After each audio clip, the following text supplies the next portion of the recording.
Hello friends, ನಮಸ್ಕಾರ. Welcome back to ismartrajani. ಇವತ್ತಿನ ವಿಡಿಯೋದಲ್ಲಿ ಕಡಲೆ ಬೀಜದ ಮಸಾಲಾ ಚಾಟ್ ಅಥವಾ ಪೀನಟ್ ಚಾಟ್ ಹೇಗೆ ಮಾಡೋದು ಅಂತ ತೋರಿಸ್ತಾ ಇದ್ದೀನಿ. ಇದನ್ನು ರಾಜಾ ಸ್ಪೆಷಲ್ ಅಂತಂದು ಸಹ ಕರೀತಾರೆ. ಸ್ಟ್ರೀಟ್ ಫುಡ್ ರೆಸಿಪಿ ಇದೊಂದು. ತುಂಬ ರುಚಿಯಾಗಿರುತ್ತೆ. ಬಾಯಿ ಕೆಟ್ಟಿದ್ದಾಗ ಏನಾದರೂ ಚಾಟ್ ತಿನ್ನಬೇಕನ್ಸಿದಾಗ ಈ ರೆಸಿಪಿನ ತಪ್ಪದೆ ಟ್ರೈ ಮಾಡಿ ನೋಡಿ. 5 ನಿಮಿಷದಲ್ಲಿ ಮಾಡ್ಬೋದು. ಇದನ್ನು ತಿಂದು ಎಷ್ಟೊತ್ತಾದರೂ ಸಹ ಈ ಟೇಸ್ಟು ನಾಲ್ಗೆಯಿಂದ ಹೋಗೋದೇ ಇಲ್ಲ, ಅಷ್ಟು ಟೇಸ್ಟಿಯಾಗಿರುತ್ತೆ.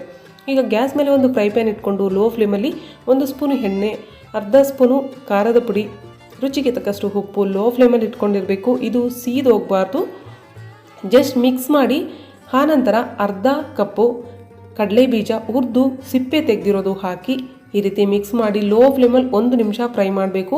ಇದಕ್ಕೆಲ್ಲ ಈ ಮಸಾಲ ಎಲ್ಲ ಹಿಡಿಬೇಕು. ಸ್ವಲ್ಪ ಬಿಸಿ ಹಾಕಬೇಕು ಈ ಕಡಲೆ ಬೀಜ ಅಷ್ಟೇ.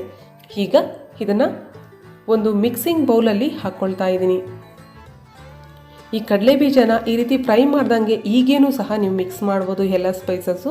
ಈಗ 1/4 ಸ್ಪೂನು ಗರಂ ಮಸಾಲ, 1/4 ಸ್ಪೂನು ಜೀರಿಗೆ ಪೌಡರು, ಹಾಗೆ 1 ಸ್ಪೂನು ಚಿಕ್ಕದಾಗಿ ಕಟ್ ಮಾಡಿರುವಂತಹ ಕ್ಯಾರೆಟು, 1 ಸ್ಪೂನು ಚಿಕ್ಕದಾಗಿ ಕಟ್ ಮಾಡಿರುವಂತಹ ಟೊಮೆಟೊ, ಹಾಗೆ 1 ಸ್ಪೂನು ಈರುಳ್ಳಿ ಕ್ವಾಂಟಿಟಿ ಜಾಸ್ತಿನೂ ಸಹ ಮಾಡ್ಕೋಬೋದು. ಹಾಗೆ 1 ಸ್ಪೂನು ಕೊತ್ತಂಬರಿ ಸೊಪ್ಪು, 1 ಸ್ಪೂನು ಸ್ಪ್ರಿಂಗ್ ಆನಿಯನ್ ಅಥವಾ ಈರುಳ್ಳಿ ಸೊಪ್ಪು ಕಟ್ ಮಾಡಿ ಹಾಕಿದ್ದೀನಿ. 3 ಸ್ಪೂನು ಸೇವ್ ಅಥವಾ ಮಿಕ್ಸ್ಚರ್ ಅಂತಂದು ಸಹ ಕರೀತಾರೆ, 3 ಸ್ಪೂನ್ ಹಾಕಿದ್ದೀನಿ. ಈಗ ರುಚಿಗೆ ತಕ್ಕಷ್ಟು ಉಪ್ಪು, ಆಲ್ರೆಡಿ ಪೀನಟ್ ಫ್ರೈ ಮಾಡಬೇಕಾದ್ರೂ ಹಾಕಿರ್ತೀವಿ, ನೋಡ್ಕೊಂಡು ಸಾಲ್ಟನ್ನು ಆ್ಯಡ್ ಮಾಡಿ. ಅರ್ಧ ನಿಂಬೆ ರಸ ಹಾಕಬೇಕು, ಅರ್ಧ ಹೋಳು ಹಾಕಿ ಚೆನ್ನಾಗಿ ಮಿಕ್ಸ್ ಮಾಡಿ. ಇದರಲ್ಲಿ ಬೇಕಾದರೆ ನೀವು ಚಾಟ್ ಮಸಾಲನೂ ಸಹ ಹಾಕ್ಕೋಬೋದು, ಪೆಪ್ಪರ್ ಪೌಡರು ಸಹ ಹಾಕ್ಕೋಬೋದು. ಕೆಲವರು ಇದರಲ್ಲಿ ಗ್ರೀನ್ ಚಟ್ನಿನೂ ಸಹ ಹಾಕ್ತಾರೆ. ಹೀಗೆ ಮಾಡ್ತಾಯಿದ್ದೀನಿ ನಾನು. ತುಂಬ ಟೇಸ್ಟಿಯಾಗಿರುತ್ತೆ, ತುಂಬ ಸಿಂಪಲ್ಲು.